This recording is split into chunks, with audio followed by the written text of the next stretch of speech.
Assalamualaikum warahmatullahi wabarakatuh. Perkenalkan, nama saya Dinda Thalia Putri dari kelompok 6 akan mempresentasikan mengenai tren dalam akuntansi dan pengungkapan laporan keuangan. Baiklah, sebelumnya terima kasih kepada Ibu Gusmarila yang telah memberikan tugas ini. Langsung saja kita ke pembahasan yang pertama, yaitu tren dalam akuntansi. Adolf J. H. Etoffen dalam Accounting Research Monograph nomor 5 dengan judul Mega Accounting Trends berdasarkan Megatrend 2000-nya Naisbitt, ia merefleksikan megatrend akuntansi akan menghadapi persoalan sebagai berikut. Yang pertama itu perlunya akuntansi memberikan pengukuran efisiensi dan produktivitas. Yang kedua perlunya keterpaduan akuntansi dengan bidang dan disiplin lainnya. Dan yang ketiga perlunya mengidentifikasi, mengukur, dan melaporkan informasi yang lebih relevan. Nah, kualitas relevan sudah menjadi ciri akuntansi, tetapi sampai saat ini kualitas ini belum dapat dinilai tercapai. Nah, ada beberapa topik baru dalam akuntansi. Yang pertama yaitu akuntansi internasional atau akuntansi global. Yang kedua, akuntansi Islam atau yang sering disebut dengan akuntansi syariah. Yang kedua, akuntansi sumber daya manusia. Yang keempat, triple entry accounting system. Yang kelima, employee reporting. Yang keenam, value added reporting. Yang ketujuh, akuntansi perilaku. Yang kedelapan, multidisiplin paradigm. Yang kesembilan, akuntansi dan pembangunan berkelanjutan. Kesepuluh, efisien market hipotesis. Dan yang ke-11, krisis akuntansi.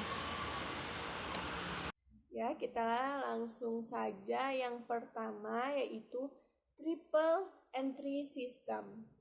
Triple entry memiliki first account yang mencatat beberapa faktor, yaitu yang pertama perubahan harga, perubahan jumlah, atau perubahan volume terhadap arus hasil dan biaya. Nah, misalnya jika harga suatu barang naik, maka akan dibuat perkiraan first. Dan jika terjadi perubahan volume dan jumlah, juga akan dibuat perkiraan.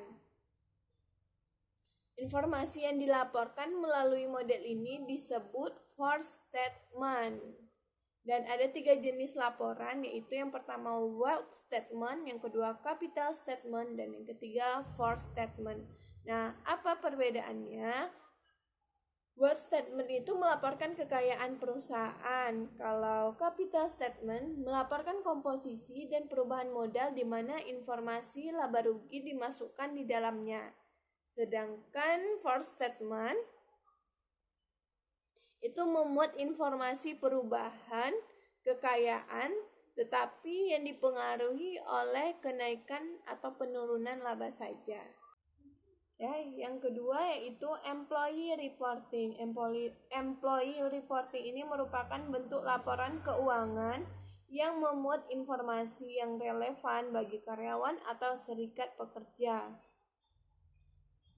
Beberapa informasi penting yang diminta dilaporkan dalam employee reporting yaitu jumlah pegawai, lokasi tempat bekerja, umur karyawan, jam kerja, biaya tenaga kerja, program pensiun, program jaminan sosial, pelatihan dan pendidikan, pengakuan terhadap serikat pekerja, daftar karyawan, dan sebagainya.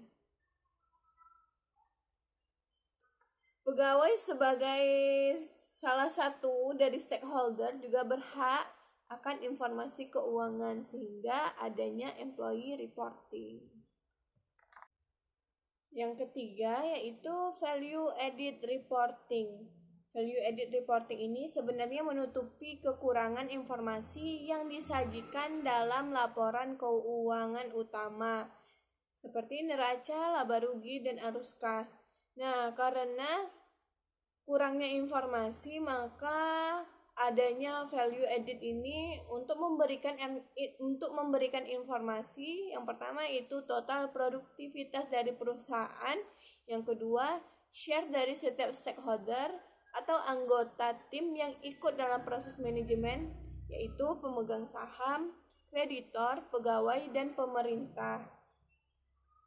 Nah, perlu diingat bahwa value added ini tidak sama dengan laba. Laba menunjukkan pendapatan bagi pemilik saham, sedangkan pertambahan nilai mengukur kenaikan kekayaan bagi seluruh stakeholder. Yang keempat yaitu akuntansi perilaku. Nah, akuntansi perilaku ini berkaitan dengan hubungan antara perilaku manusia dan sistem akuntansi, baik dalam bidang akuntansi keuangan maupun akuntansi manajemen. Dalam akuntansi perilaku ini yang menjadi sorotan adalah dampak dari informasi akuntansi terhadap perilaku orang yang membaca atau menyiapkannya. Dan yang kelima yaitu multidisiplin paradigma. Perkembangan ilmu pengetahuan dan teknologi mengakibatkan semakin munculnya paradigma baru yang pada akhirnya menimbulkan ketergantungan dan keterkaitan yang semakin erat antara satu disiplin ilmu dengan disiplin ilmu lainnya. Yang keenam yaitu akuntansi dan pembangunan berkelanjutan. Dilaksanakannya Earth Summit mengingatkan kita pada isu yang sama diajukan oleh Club of Rome tahun 1975 yang lalu, yaitu konsep limit to growth atau sering juga disebut zero growth. Nah, klub para ahli nomor 1 ini menganggap bahwa kerusakan bumi timbul dari kombinasi dari berbagai faktor yang harus direm perkembangannya, seperti perkembangan penduduk, investasi, konsumsi sumber alam, industri, ketidakadilan distribusi pendapatan, pertanian, kehutanan. Nah, klub ini ingin menyelamatkan masa depan umat manusia dengan mengingatkan kita perlunya keharmonisan pengelolaan ekosistem yang bersifat global dan dependen. Yang ketujuh yaitu efficient market hypothesis. Teori EMH ini menyatakan bahwa pasar akan menyesuaikan diri dengan setiap informasi baru yang dikeluarkan mengenai saham. Dalam bahasa penelitian, bidang penelitian yang menyangkut soal ini adalah positive accounting theory. Dalam teori ini yang dibahas bukan bagaimana mencatat transaksi, tetapi menyangkut yaitu melihat hubungan antara pengumuman informasi akuntansi kepada publik dan reaksi pasar terhadap informasi itu yang dilihat dari indikator harga saham di bursa. Yang kedua, melihat pengaruh perubahan kebijakan akuntansi terhadap harga pasar. Yang ke-8 yaitu krisis akuntansi masa depan. Nah, banyak sekali ini menurut para ahli, menurut berbagai pandangan. Dan walaupun profesi akuntan dinilai mengalami perkembangan yang demikian cepat, bukan berarti profesi ini tidak menunjukkan hal-hal yang bersifat suram. Di samping itu, akuntansi tidak hanya memberikan informasi kuantitatif, tetapi juga informasi kualitatif. Nah, menurut penelitian, proses penurunan porsi penerimaan kantor akuntan dari jasa audit semakin lama semakin menurun, dan fungsi atau jasa konsultasi justru semakin meningkat. Nah, ini ada salah satu pandangan krisis akuntansi menurut Bazarman, yaitu menurut Bazarman, akuntan itu memiliki unconscious bias, sesuatu bias yang terjadi tanpa disadarinya disebabkan adanya self-serving bias. Jadi, kesimpulan untuk materi yang pertama yaitu bahwasanya tren akuntansi itu berdasarkan megatrend 2000-nya Naisbitt dalam Harahap. Ia merefleksikan megatrend akuntansi akan menghadapi persoalan-persoalan seperti perlunya akuntansi memberikan pengukuran efisiensi dan produktivitas, perlunya keterpaduan akuntansi dengan bidang dan disiplin lainnya, perlunya mengidentifikasi, mengukur, dan melaporkan informasi yang relevan. Kemudian untuk mengantisipasi tren tersebut, maka Etoffen menganjurkan penyempurnaan infrastruktur akuntansi agar bisa memenuhi tuntutan tren tersebut, yaitu dengan cara penyempurnaan sistem pendidikan, pelatihan, dan riset dalam bidang akuntansi, struktur dan persyaratan sosioekonomi dan budaya, persyaratan legal, status dan persyaratan lainnya, praktek profesi dan kelembagaan akuntansi. Baiklah, itu tadi pembahasan dari materi yang pertama mengenai tren akuntansi. Kita lanjutkan ke pembahasan yang kedua, yaitu pengungkapan dalam laporan keuangan. Pengungkapan laporan keuangan dalam arti luas itu berarti penyampaian atau rilis informasi. Sedangkan menurut para akuntan, memberi pengertian secara terbatas yaitu penyampaian informasi keuangan tentang suatu perusahaan di dalam laporan keuangan, biasanya di dalam laporan tahunan. Nah, pengungkapan informasi dalam laporan keuangan ini tujuannya yaitu untuk melindungi hak pemegang saham yang cenderung terabaikan akibat terpisahnya pihak manajemen yang mengelola perusahaan dan pemegang saham yang memiliki modal. Dan informasi dalam laporan keuangan harus disajikan dengan memadai untuk memungkinkan dilakukannya sebuah prediksi kondisi keuangan, arus kas, dan profitabilitas perusahaan di masa depan. Dan dari pengertian di atas dari pengertian sebelumnya dapat kita simpulkan bahwa pengertian pengungkapan ini yaitu adalah informasi yang diberikan oleh perusahaan kepada pihak-pihak yang berkepentingan mengenai keadaan perusahaan.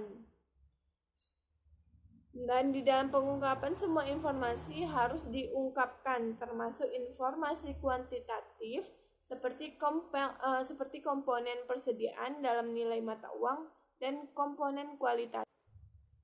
Selanjutnya yaitu tujuan pengungkapan laporan keuangan. Nah, secara umum tujuan pengungkapan adalah menyajikan informasi yang dipandang perlu untuk mencapai tujuan pelaporan keuangan dan untuk melayani berbagai pihak yang mempunyai kepentingan berbeda-beda. Nah, kepada siapa informasi diungkapkan dan apa yang diungkapkan? Jadi pengungkapan yang dilakukan perusahaan itu pada dasarnya bertujuan untuk memenuhi kebutuhan informasi para pemangku kepentingan seperti investor, kreditor, pemerintah, masyarakat, dan pihak-pihak lain yang terkait. Nah, jenis-jenis atau sifat-sifat pengungkapan dalam laporan keuangan. Jadi ada dua jenis pengungkapan, yaitu yang pertama pengungkapan sukarela dan yang kedua pengungkapan wajib.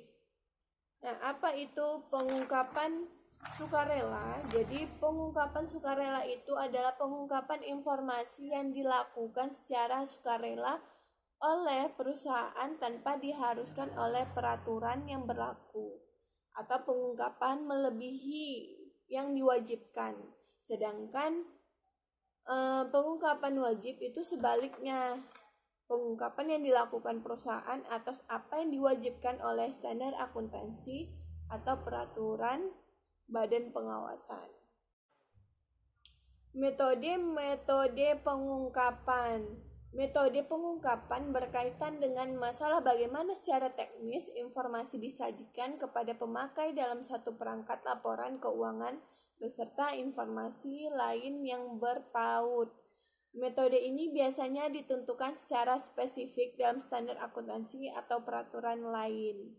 Informasi dapat disajikan dalam pelaporan keuangan sebagai antara lain pos laporan keuangan, catatan kaki, penggunaan istilah teknis, penjelasan dalam kurung, lampiran, penjelasan auditor dalam laporan audit, dan komunikasi manajemen dalam bentuk surat atau pernyataan resmi.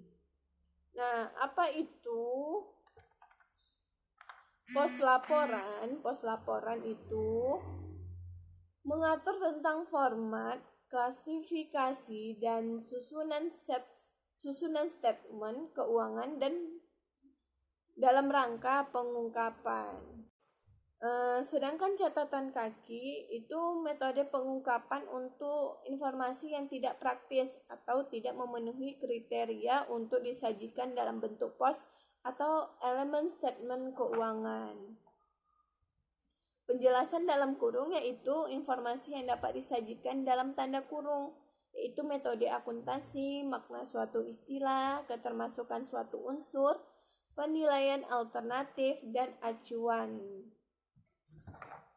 Nah, istilah teknis yaitu penyusun standar banyak menggunakan istilah-istilah teknis untuk mempresentasikan suatu realita atau makna dalam akuntansi.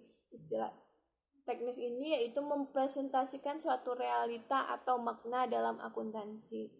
Lampiran ini berupa rincian, laporan tambahan, daftar rincian atau semacamnya dapat disajikan sebagai lampiran atau disajikan dalam seksi lain yang terpisah dengan laporan utama. Jadi lampiran ini dia itu terpisah dari laporan utama. Kita lanjut kepada keluasaan dan kerincian pengungkapan. Jadi, luasnya pengungkapan berkaitan dengan masalah seberapa banyak informasi yang harus diungkapkan. Disebut dengan tingkat pengungkapan. Jadi ada beberapa pengungkapan, yaitu ada 3. Yang pertama pengungkapan cukup, yang kedua pengungkapan wajar, dan yang ketiga pengungkapan penuh. Apa itu pengungkapan cukup? Pengungkapan cukup yaitu pengungkapan minimum yang diisyaratkan oleh peraturan yang berlaku sehingga angka-angka yang disajikan dapat diinterpretasikan dengan benar oleh investor. Pengungkapan wajar yaitu merupakan tujuan etis agar memberikan perlakuan yang sama kepada semua pemakai laporan dengan menyediakan informasi yang layak terhadap pembaca potensial. Dan sedangkan pengungkapan penuh itu menyangkut kelengkapan penyajian informasi yang diungkap secara relevan. Baiklah, itu tadi untuk pembahasan yang kedua mengenai pengungkapan laporan keuangan, dan kesimpulannya yaitu perusahaan akan melakukan pengungkapan melebihi kewajiban pengungkapan minimal jika mereka merasa pengungkapan semacam itu akan menurunkan biaya modalnya atau jika mereka tidak ingin ketinggalan praktik-praktik pengungkapan yang kompetitif. Sebaliknya, perusahaan-perusahaan akan mengungkapkan lebih sedikit apabila mereka merasa pengungkapan keuangan akan menampakkan rahasia kepada pesaing atau menampakkan sisi buruk perusahaan di depan berbagai pihak. Selanjutnya kita masuk kepada contoh. Ini contohnya ada PT Mining Indonesia Tbk dan entitas anak. Nah, jadi di sini ada laporan posisi keuangan konsolidasi pada tanggal 31 Desember 2013 dan 2012. Nah, di sini dia menunjukkan catatan atas laporan keuangan konsolidasi 31 Desember 2013 dan 2012. Nah, di sini ada pada laporan posisi keuangan ada total piutang usaha. Piutang usaha itu ada pada pihak ketiga yaitu 34.252.